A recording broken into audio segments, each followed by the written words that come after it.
Si filmano mentre accendono fuochi d'artificio e urlano in piazzetta. Le immagini riprese dai residenti di Mogliano documentano l'ennesima notte di schiamazzi. I cittadini chiedono più controlli. Provvidenziale ad Altivole l'intervento dei carabinieri per soccorrere un sedicenne stramazzato a terra in coma etilico che rischiava di soffocare gli alcolici acquistati con gli amici. Santa Giustina nel Bellunese sotto shock per il tentato omicidio di una poliziotta per mano del marito, agente in forza fino a poco tempo fa alla squadra mobile. La donna è grave ma non in pericolo di vita. Vento, grandine e temperature in picchiata. Pedemontana colpita dal maltempo a Fonte, a San Zenone degli Ezzelini, i danni più gravi.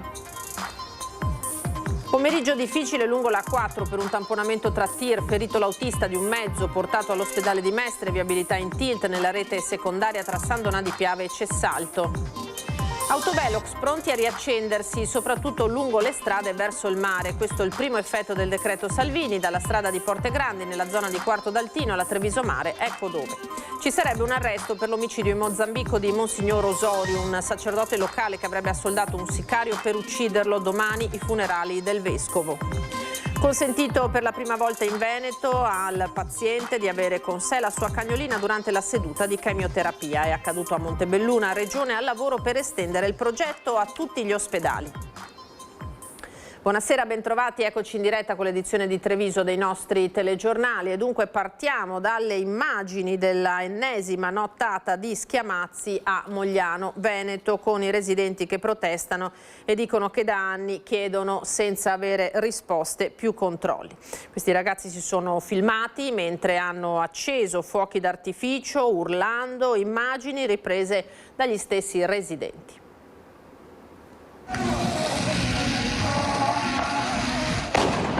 Nelle immagini eloquenti del telefonino si vedono 6 giovani radunati nella piazzetta di Corte Benedettina a 2 passi dal centro storico di Mogliano. Urlano, ascoltano musica ad alto volume e accendono una serie di fuochi d'artificio mentre si filmano con i cellulari. La scena si è verificata intorno alle 23. I botti hanno risuonato nel quartiere svegliando e allarmando molti residenti del vicino residence. Alcuni abitanti, esasperati dall'ennesima notte di schiamazzi, hanno deciso di documentare quanto stava accadendo e hanno chiamato i carabinieri. Quando la pattuglia è arrivata sul posto, però, del gruppo non c'era già più nessuna traccia. Questa mattina nella piazzetta erano ancora ben visibili i segni della serata, resti dei fuochi d'artificio esplosi, bicchieri abbandonati, mozziconi di sigaretta e bottiglie lasciate a terra. Secondo i residenti del residence Le Corti, non si tratterebbe di un episodio isolato. Da almeno 2 anni denunciano situazioni di degrado e disturbo della quiete pubblica. Di notte sono extracomunitari oppure anche bande di ragazzini dai 14 ai 16 anni che non mi spiego come possano essere alle 2-3 di notte ancora in giro, mangiano, bevono, bivaccano, lasciano poi tutto lì. Le scorribande, raccontano, avvengono soprattutto nelle ore serali e notturne quando i gruppi di ragazzi si ritrovano per bere, ascoltare musica ad alto volume e fare confusione. L'altro anno invece qui davanti c'erano proprio bande di spacciatori che si accompagnavano pure a cani molossi, mastini, così. Adesso ci sono solo questi extracomunitari che bivaccano qui per pomeriggi interi, bevono, fumano, poi ubriachi fanno le risse. Si fanno i cannoni, si drogano, la gente vuole sicurezza. Il problema sai qual è? Che le persone normali, se fanno qualcosa che non va bene, subito vengono multate. Questi qua, drogati, eccetera, se la stampano sempre. Gli abitanti, esasperati da una situazione che definiscono ormai insostenibile, sostengono di aver segnalato più volte il problema alle autorità per avere maggiori controlli e una presenza più costante delle forze dell'ordine, soprattutto nelle ore serali, quando il quartiere risulterebbe meno sorvegliato. Sviene per aver bevuto troppi alcolici e viene salvato dalle manovre di soccorso da parte dei carabinieri. È accaduto ad Altivole, protagonista un sedicenne. Tragedia sfiorata dal Tivole, dove un sedicenne è stato colto da malore dopo aver bevuto alcolici acquistati con gli amici. A salvarlo l'intervento dei carabinieri di Riese Pio X, che hanno notato il giovane steso a terra, immobile, privo di sensi, con una grave ferita alla testa e che rischiava il soffocamento. Immediatamente i militari, grazie alla loro preparazione, hanno praticato le manovre di primo soccorso, liberando le vie respiratorie del giovane e mettendolo nella posizione corretta in attesa dell'intervento dei sanitari del SUEM. Trasportato all'ospedale di Castelfranco Veneto, al sedicenne sono state riscontrate una grave intossicazione da alcol, la perdita di coscienza e la ferita che si è procurato cadendo a terra. Sull'episodio sono in corso accertamenti da parte dei carabinieri, ma gli alcolici sarebbero stati assunti dal giovane dopo l'acquisto avvenuto in un altro comune insieme ad alcuni amici. Un ringraziamento per l'intervento dei carabinieri del 118 è arrivato anche da parte del sindaco Dorino Zilio. Dopo il video dal carcere, l'intervista ai nostri microfoni del sedicente rapper Ciacaloco, parla Leonardo Campion, di prima i trevigiani. Io penso che sia un individuo che è in ricerca di visibilità, ha fatto delle dichiarazioni molto pesanti che non sono accettabili, ha avuto una condotta assolutamente inaccettabile in carcere perché l'uso del cellulare è vietato e io spero vengano presi, se non sono già stati presi, dei gravi provvedimenti e quindi c'è poco da commentare. Ben venga se c'è bisogno qualche critica al sindaco, però ci devono essere dei modi che non prevedano la mancanza di rispetto. Telefonino in carcere con video performance di pessimo gusto insieme a 2 imputati per il delitto di Francesco Favaretto, poi gli insulti al sindaco. Oggi il profilo Instagram di Ciacaloco, sedicente rapper ospitato in una recente intervista anche dalla nostra emittente, è stato messo in modalità privata. La condanna unanime di toni e modi usati dal giovane nei confronti del sindaco e della comunità arriva anche da prima ai trevigiani.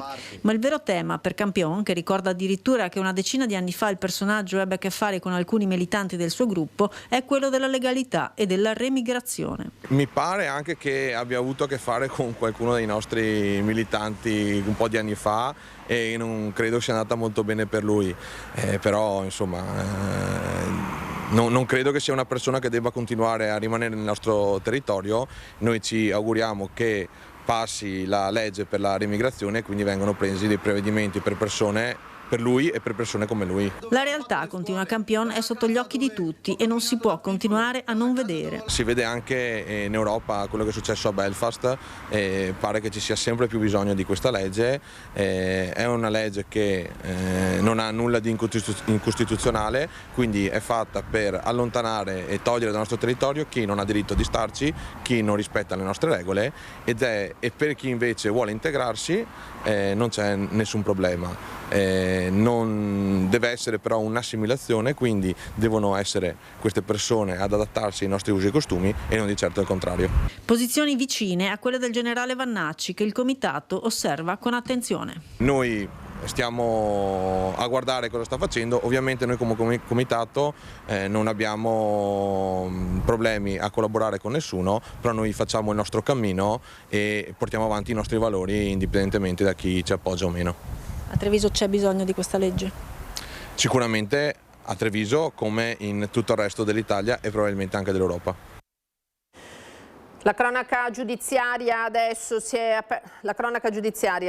aperta ufficialmente oggi in Corte d'Assise a Treviso il processo per l'omicidio di Lorenzo Cristea, il 20enne di Trebaseleghe, ucciso a coltellate il 4 maggio del 2025 a Castelfranco, poco lontano dall'uscita della discoteca Baita al Lago. Sarà un maxi processo, sono infatti quasi un centinaio i testimoni chiamati a deporre in aula dal pubblico ministero e i legali della difesa, imputati di concorso in omicidio volontario, tentato omicidio e lesioni personali sempre in concorso sono il 20enne Badr Rouaji e il 22enne Taha Bennani.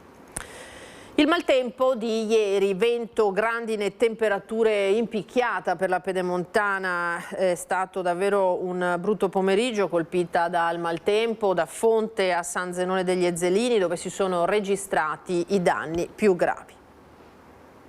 Un quarto d'ora di bufera, la Pedemontana è in ginocchio, chicchi di grandine grandi come palle da golf, un vento molto forte, temperatura in picchiata. Il maltempo si è abbattuto tra Fonte, San Zenone degli Ezzelini e Asolo, colpendo coltivazioni, tetti di case e aziende. mandando in frantumi centinaia di vetri delle auto, caditoie intasate, strade coperte di foglie allagate, pali del telefono a terra, mais, frutteti, uliveti e vigne devastati e relativi raccolti persi in un attimo. E subito abbiamo attivato il COC e allertato la protezione civile, che ringrazio personalmente, l'AVAP di Pieve del Grappa, perché prontamente sono appunto intervenuti a liberare un ponte che era pieno d'acqua. Sono caduti dei pali del telefono giù poi a Onè, e anche là abbiamo subito messo in sicurezza l'area, e alcuni rami avevano ostruito il passaggio nella strada regionale giù sempre in piazza. Abbiamo case con coppi completamente distrutti, abbiamo la coltivazione che ne ha subito davvero tante, anche la viticoltura sta contando i danni. A Fonte la grandine e il vento hanno devastato anche il cimitero, vasi rovesciati e distrutti, fotografie fuori uso, e così c'è chi arriva da casa per sistemare, spazzare e sostituire i fiori. Anche il cimitero, devo dire, ci chiede cura in questo momento, è un disastro. Il silenzio degli uccelli prima della grandine e poi dopo, quando il disastro ormai era fatto, si sono avvicinati la cerva, i gatti che erano scappati via, spaesati. Nelle campagne di San Zenone la situazione è simile, danni ai tetti, alle stalle, alle coltivazioni. Dalla natura una violenza mai vista, la frazione di Liedolo è rimasta anche senza elettricità. Le coperture e i danni che entrano dopo tutto un lavoro. Coltivazioni? Sì, coltivazioni, orti, fiori, qualsiasi cosa ti arriva come una mitragliata. Micidiali. Un quarto d'ora è nato in fumo il lavoro, perché adesso ogni ora che ti ripristini la nata, insomma. Qui il tetto anche con dei buchi? Il tetto senz'altro, ma anche tutti i seminativi, tutti qui graviti, un sesto e l'altro. È stato micidiale il discorso. Abbiamo subito prontamente aperto il COC e mandato nel territorio le squadre, la protezione civile, la polizia locale, i carabinieri, c'erano anche i carabinieri, sono arrivati anche i vigili del fuoco. Oggi sono continuati i lavori logicamente di ripristino e di pulizia lungo le strade e anche la quantificazione di quello che è stato. Ora i sindaci stanno raccogliendo le segnalazioni per fare la conta dei danni, anche se difficilmente sarà riconosciuto lo stato di calamità. Sulle strade adesso tamponamento tra due tir e un furgone a metà pomeriggio sulla 4 tra Cessalto e San Donà di Piave in direzione Trieste, ampia la mobilitazione di uomini e mezzi. Da Treviso si è alzato in volo l'elicottero del SUEM 118, sul posto polizia autostradale, vigili del fuoco da San Donà, Motta di Livenza, supportati dall'autogru e dall'autobotte della sede di Mestre. A rimanere ferito è stato l'autista di uno dei mezzi coinvolti, che è stato prima estratto dalle lamiere e poi elitrasportato all'ospedale di Mestre. È grave ma sarebbe fuori pericolo. Il tratto è stato chiuso con il congestionamento conseguente della viabilità secondaria che è andata letteralmente in tilt. Le immagini che vedete riguardano via Calstorta a Cessalto, dove è intervenuto anche il sindaco Emanuele Crosato, che ha chiesto l'intervento della polizia autostradale e contattato i comuni vicini, disagi anche in zona Grassaga di San Donà di Piave. Autovelox adesso pronti a riaccendersi soprattutto lungo le strade verso il mare. È questo il primo effetto del decreto Salvini. A stretto giro ne metteremo 2 sulla statale 14, uno in andata e uno in ritorno nel tratto Portegrandi Tessera Canoghera. I primi effetti del decreto Salvini sugli autovelox potrebbero vedersi sulle strade che portano al mare e, visto il periodo, non potrebbe essere altrimenti. Più in generale, per il sindaco di Quarto d'Altino è una questione di urgenza. Quando sono andato in ANAS per chiedere che fossero installati, mi hanno addirittura ringraziato perché sono consapevoli che nei punti in cui abbiamo richiesto effettivamente c'era bisogno. Purtroppo sono avvenuti degli incidenti mortali e questo è l'unico sistema di deterrenza. Stesso copione a Meolo, dove il comune è pronto a riattivare uno degli autovelox più noti e contestati, quello sulla Treviso Mare, linea condivisa dai vicini trevigiani. Anche a Roncade ne abbiamo in progetto uno sui 90 km/h proprio lungo la Treviso Mare, dove anche un mese e mezzo fa c'è stato un incidente, per fortuna non mortale, ma ce ne sono stati altri negli anni passati di mortali. Quindi ci sono alcuni punti del territorio che devono essere presidiati. L'aria non cambia dal terraglio alla postumia. In tanti stanno studiando il nuovo decreto che fissa di fatto una procedura unica per l'omologazione dei dispositivi. Noi naturalmente attendiamo che esca nella Gazzetta Ufficiale proprio perché siamo e facciamo parte di quei comuni che hanno la possibilità di avere il prodotto omologato. Non è che si vuol far cassa, ma si vuole solo esclusivamente avere questa possibilità perché si salvino le vite. Un processo graduale che mira in un primo momento a verificare le attuali strumentazioni ed eventualmente, nel caso non siano conformi, procederemo a un nuovo acquisto. Un nuovo acquisto perché si parla non solo di autovelox, ma si parla di sicurezza urbana.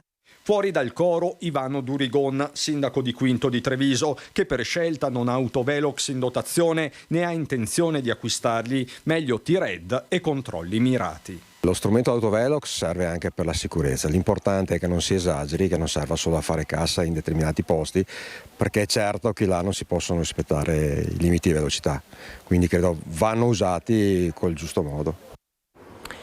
Ci sarebbe un arresto per l'omicidio in Mozambico di Monsignor Osorio, un sacerdote locale che avrebbe assoldato un uomo per ucciderlo. Domani a Quelimane, in Mozambico, i funerali del vescovo che aveva a lungo vissuto e operato nel Trevigiano. Un sicario assoldato da un sacerdote locale contrario alle riforme che Monsignor Osorio voleva introdurre a livello pastorale e amministrativo. È lo scenario che i media locali delineano dell'uccisione del vescovo 54enne avvenuta sabato nella sua residenza. Mandante è un giovane prete mozambicano, padre Novais, che sarebbe già stato fermato dalle forze dell'ordine e posto in custodia cautelare.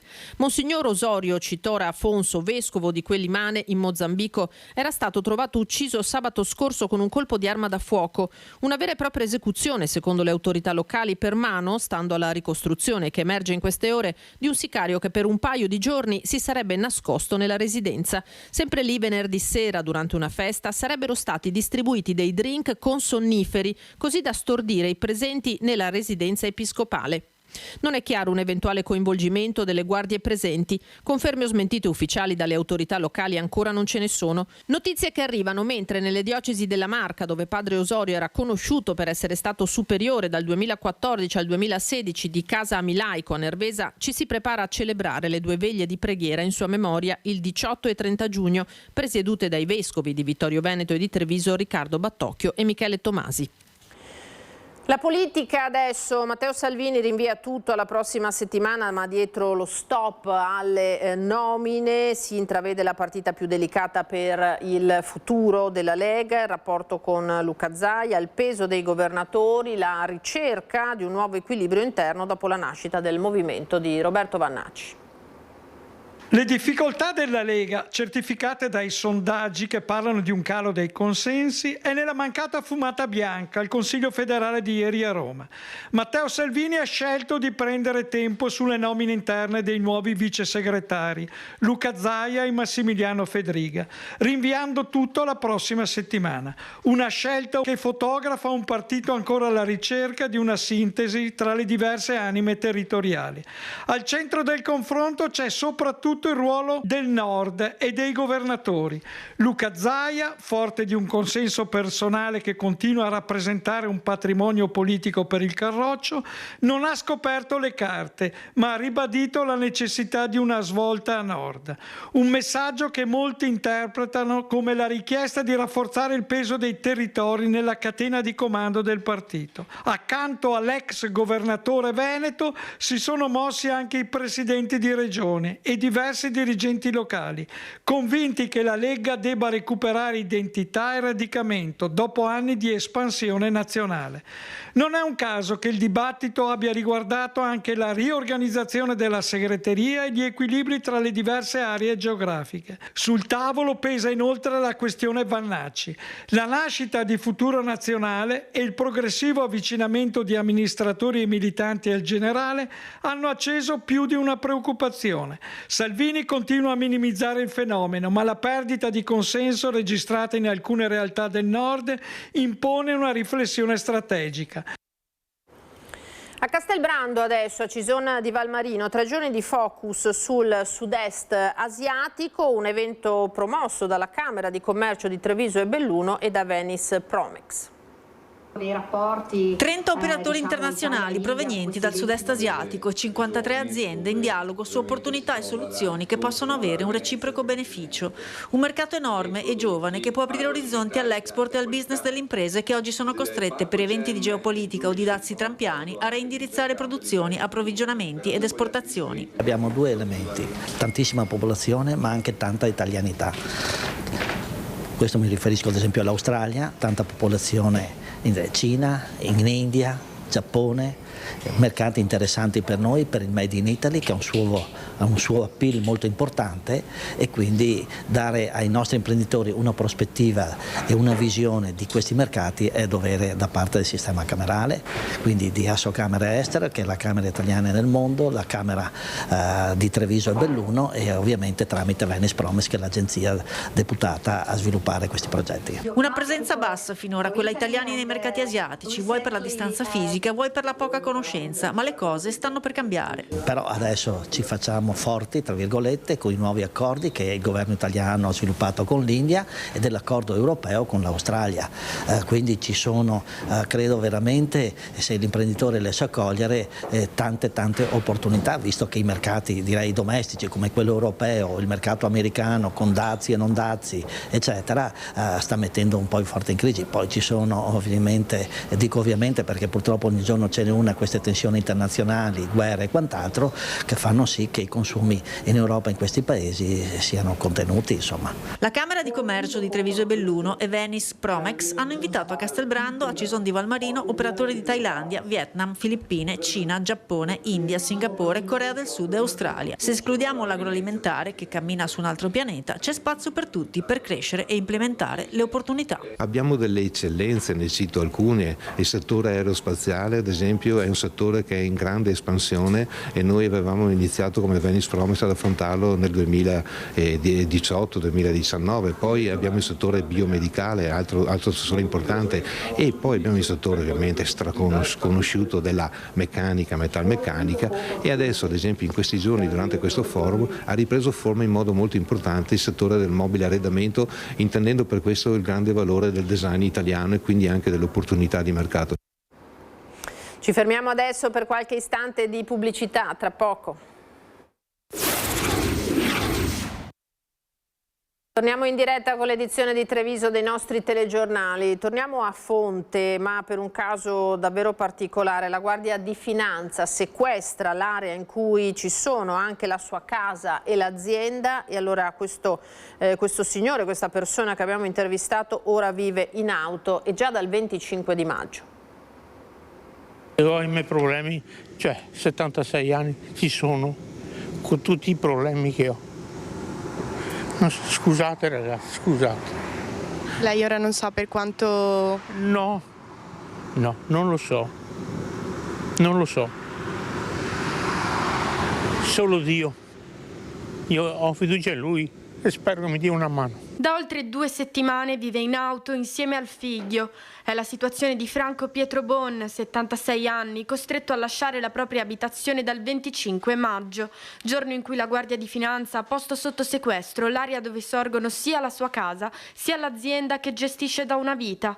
Uno spazio di circa 4.000 metri quadrati a Onea di Fonte, in via Castellana.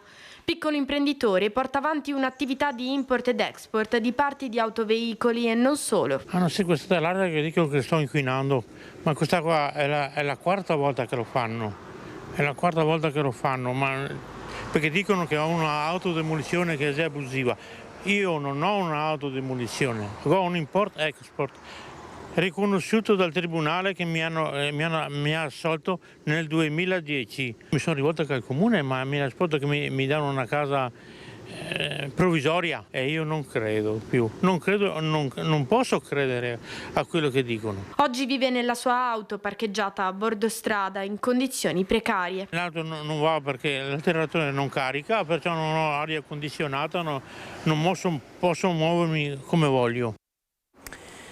Per la prima volta in Veneto, e siamo alla sanità, è stato consentito a un paziente di avere con sé la propria cagnolina durante la seduta di chemioterapia. È accaduto a Montebelluna, dove Barbara ha avuto al suo fianco la Labrador Joy. Plauso dal presidente del Veneto Stefani, che ha detto umanizzare le cure vale come una medicina, e siamo al lavoro per estendere il progetto a tutti gli ospedali.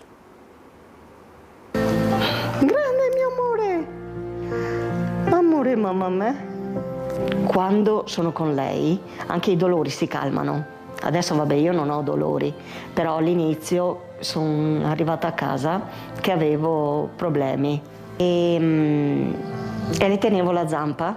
Eravamo tutte e due sul divano e le tenevo la zampa e i dolori si calmavano perché io mi rilassavo insieme a lei. Barbara Guerra e Joy, un binomio inseparabile che però non poteva affrontare la chemioterapia insieme. Una battaglia di civiltà portata avanti insieme al marito Antonio e all'associazione Angeli con la Coda, che ha finalmente visto la vittoria. Il 10 giugno rimarrà nella storia dell'oncologia veneta perché per la prima volta in un ospedale regionale, durante la sessione di infusione, la Labrador Joy ha potuto assistere Barbara nel reparto oncologico di Montebelluna per tutta la durata della somministrazione. Abbiamo avviato la prima seduta di chemioterapia con il proprio animale d'affezione, quindi siamo contenti che la Pet Infusion è riuscita ad entrare in azienda. È il primo caso, la prima paziente, e con la raccolta fondi ci ha consentito appunto questo caso sperimentale. Speriamo che ci possano essere degli altri casi per andare incontro alle necessità dei nostri pazienti e di poter consentire a loro di raccogliere la terapia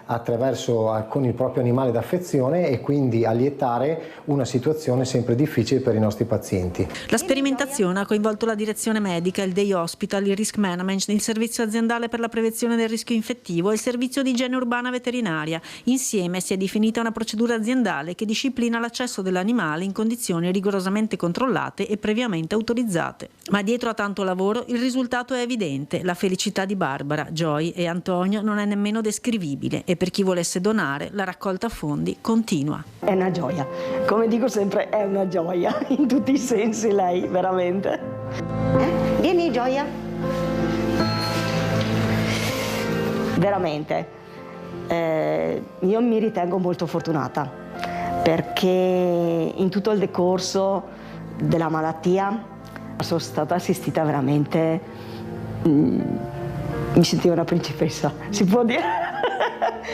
Mancava Joy, ma poi è arrivata anche la Gioia.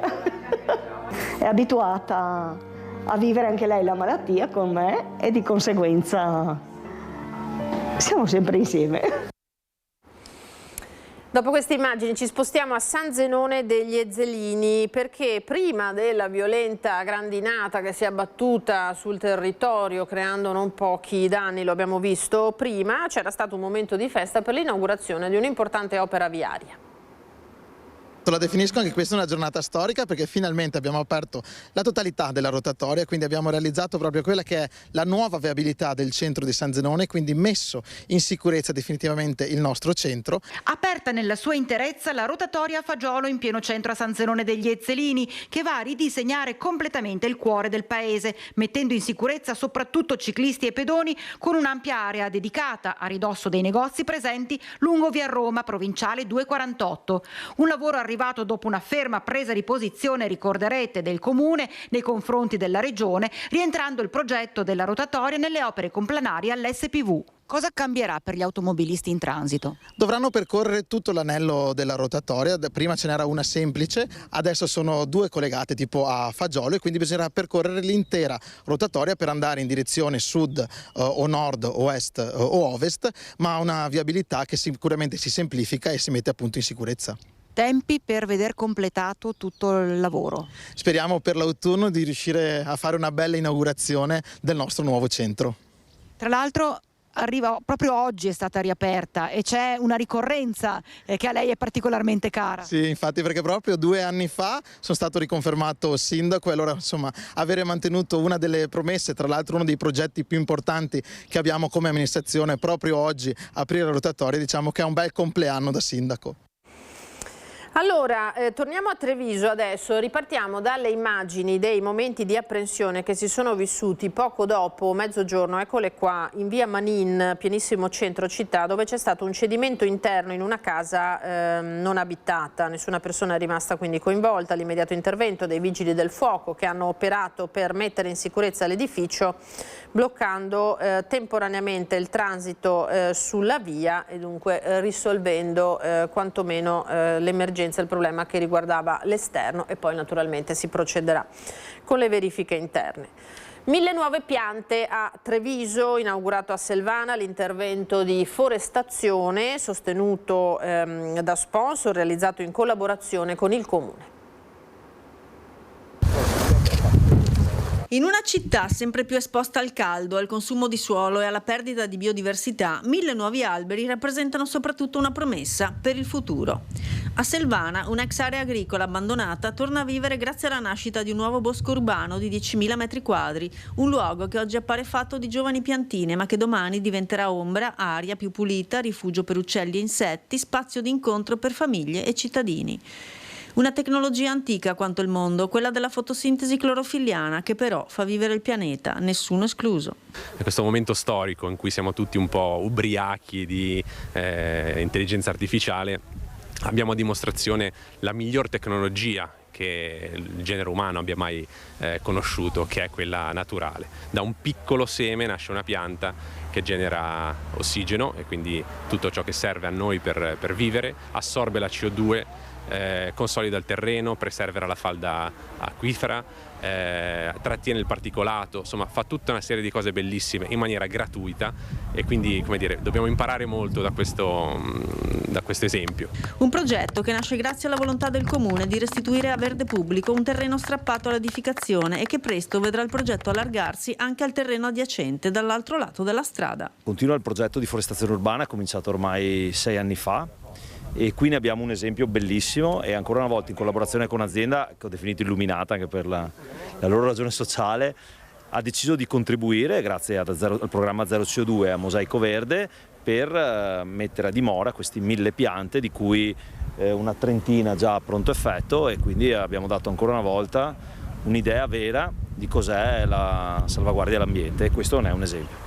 Ridare spazio alla natura e offrire qualità della vita alle persone, costruire città più resilienti e prepararsi alle sfide climatiche che già bussano alle nostre porte, insieme alle aziende che oltre ad investire pensano anche a restituire. Abbiamo una responsabilità sociale, entriamo come Edison Energia con l'energia elettrica e il gas in casa delle famiglie e delle imprese, e soprattutto in questo territorio delle piccole e medie imprese, sono oltre 11.000, e quindi vogliamo dare un segno tangibile del nostro radicamento al territorio, proprio anche non solo figurativo ma anche concretamente.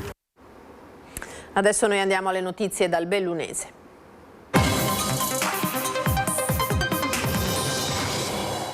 Santa Giustina è un paese sotto shock per il tentato omicidio che nel pomeriggio di ieri ha stravolto la routine della comunità. Incredula e addolorata lo è ancora di più la Polizia di Stato di Belluno per il gravissimo fatto di cronaca che ha coinvolto proprio 2 poliziotti, Claudio Perot, 63 anni, da poco in pensione, e la moglie Silvia De Martin, 55 anni, ancora in servizio alla questura di Belluno. La donna è grave ma non in pericolo di vita. Silvia De Martin è precauzionalmente in terapia intensiva in prognosi riservata al Caffoncello di Treviso e il suo ricovero è condizionato da un intervento chirurgico che potrebbe essere eseguito a breve. 55 anni, poliziotta in servizio all'ufficio di gabinetto della questura di Belluno, De Martin non sarebbe in pericolo di vita, ed è già un miracolo perché i fendenti sferrati con un coltello dal marito, l'ex poliziotto Claudio Perot di 63 anni, nella loro casa in via 20 settembre a Santa Giustina, avrebbero potuto causare un epilogo diverso. È una comunità in difficoltà che cerca di far fronte a queste notizie di cui non si è mai pronti. Di conseguenza aspettiamo dagli inquirenti più notizie e più informazioni riguardo a quello che è successo. Quello che è successo fra le mura domestiche deve essere ancora chiarito ai carabinieri che indagano per tentato omicidio con il massimo riservo, coordinati nell'attività dalla Procura di Belluno. Qualcuno a metà pomeriggio di mercoledì avrebbe riferito di aver sentito l'eco di una lite e poi le urla arrivare dall'appartamento stanziamento della palazzina che si trova a poche centinaia di metri dalla regionale che attraversa il paese. La figlia della coppia sarebbe intervenuta per sedare il litigio, trovando la madre riversa a terra e il padre ferito a sua volta perché, credendo di aver ucciso la moglie, ha rivolto il coltello contro se stesso. I soccorsi sono stati immediati. Silvia De Martini in elicottero è stata trasportata all'ospedale di Treviso, Claudio Perotta all'ospedale di Belluno, piantonato dai carabinieri. Siamo di fronte a un evento inaspettato e doloroso per tutta la comunità della Polizia di Stato, si legge nelle poche righe diffuse nelle scorse ore dalla Questura di Belluno, dalle quali emerge la preoccupazione per lo stato di salute della collega, sentimento che ci accomuna tutti, insieme alla vicinanza e il supporto alle famiglie con particolare riguardo alla figlia. Ai familiari di entrambi la Polizia di Belluno ha offerto il sostegno degli psicologi. Un nucleo familiare molto conosciuto a Santa Giustina, il fratello di Claudio Perot, Andrea, consigliere e assessore negli anni 90, morì in uno scontro stradale nel 2011 e alla sua memoria ogni anno il Comune assegna borse di studio. L'ultima cerimonia poche settimane fa. È una famiglia completamente integrata a Santa Giustina, di cui anche il papà è grande interprete, e con Claudio abbiamo affrontato parecchie iniziative anche di gemellaggio con i comuni noi di Santa Giustina. Una comunità che si trova catapultata in uno scenario drammatico e doloroso, lo stesso vissuto lo scorso gennaio a Cortina, quando Andrea Curtolo, 52 anni, accoltellò la moglie Anna Maria De Zordo ferendola gravemente. Per quell'episodio però Curtolo è accusato di tentato femminicidio. E si allarga l'inchiesta della Procura di Belluno sull'appalto per la costruzione della cabinovia Polonio-Socrepes a Cortina. Nel registro degli indagati è stato iscritto un quarto nome, quello di Elisabetta Pellegrini, coordinatrice della struttura tecnica di missione del Ministero dei Trasporti. L'inchiesta della Procura di Belluno per turbativa d'asta sulla costruzione della cabinovia Polonio-Socrepes a Cortina irrompe a Porta Pia negli uffici del Ministero dei Trasporti. Il quarto avviso di garanzia firmato dal procuratore capo di Belluno Massimo De Bortoli è per Elisabetta Pellegrini, dirigente del Ministero e coordinatrice della struttura tecnica di missione del Dicastero di Matteo Salvini. Nelle scorse ore gli investigatori della Polizia di Stato hanno sequestrato computer e telefoni cellulari della dirigente, il cui nome si aggiunge a quelli dell'amministratore delegato di Simico Fabio Massimo Saldini, Valeria Cepu, responsabile unica di progetto di Simico, e Angelo Redaelli, legale rappresentante di Graffer SRL. Il filone dell'indagine riguarda le procedure di appalto dell'impianto che avrebbe dovuto essere pronto per i Giochi Olimpici Invernali Milano-Cortina e non è mai entrato in funzione. Toscana di origine ma cresciuta a Verona, Elisabetta Pellegrini, laureata in ingegneria civile, è stata la prima e unica donna direttrice di area in Regione Veneto, dove nel 2017 approdò per seguire il progetto della Pedemontana ed è anche la prima donna chiamata a guidare la struttura tecnica di missione del Ministero dei Trasporti con il compito di programmare le risorse e la scelta delle opere strategiche e prioritarie su cui investire. Appresa la notizia dell'avviso di garanzia al suo braccio destro, il ministro Matteo Salvini ha affidato a una nota il suo commento in cui si legge che le Olimpiadi Milano-Cortina rappresentano un successo straordinario riconosciuto anche all'estero, frutto di anni di lavoro mio, scrive Salvini, e di un'intera squadra di cui ha fatto parte anche Elisabetta Pellegrini, che si è distinta per impegno e laboriosità. Sono certo, conclude il ministro, che le indagini confermeranno la piena legittimità di tutti gli atti. Le Fiamme Gialle invece hanno contestato un'evasione per circa 130.000 euro a una fantomatica associazione sportiva di Auronzo di Cadore, dietro alla quale si celava una vera e propria attività commerciale sconosciuta al fisco. Un bar tavola calda completamente sconosciuto al fisco accade ad Auronzo e a contestare redditi non dichiarati per circa 130.000 euro accumulati in 3 anni sono stati i finanzieri della locale tenenza dopo accurate indagini nei confronti di una sedicente associazione sportiva dilettantistica, rivelatasi una vera e propria attività commerciale che somministrava in via esclusiva alimenti e bevande destinati a qualsiasi utente al di fuori delle norme tributarie. L'attività ha consentito di appurare che l'esercizio commerciale quale non aveva partita IVA e quindi non teneva le scritture contabili obbligatorie, non aveva il registratore telematico e non aveva presentato le dichiarazioni fiscali ai fini delle imposte dirette, dell'IVA e dell'IRAP. I finanzieri hanno scoperto che l'esercizio aveva gestito anche 3 slot machine, incamerando ulteriori ricavi sottratti all'imposizione erariale.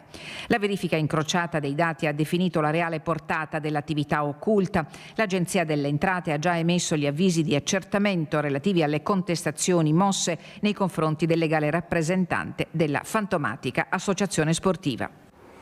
Era l'ultimo servizio per questa sera, grazie per essere stati con noi. Tra poco le previsioni del tempo. Una buona serata, arrivederci.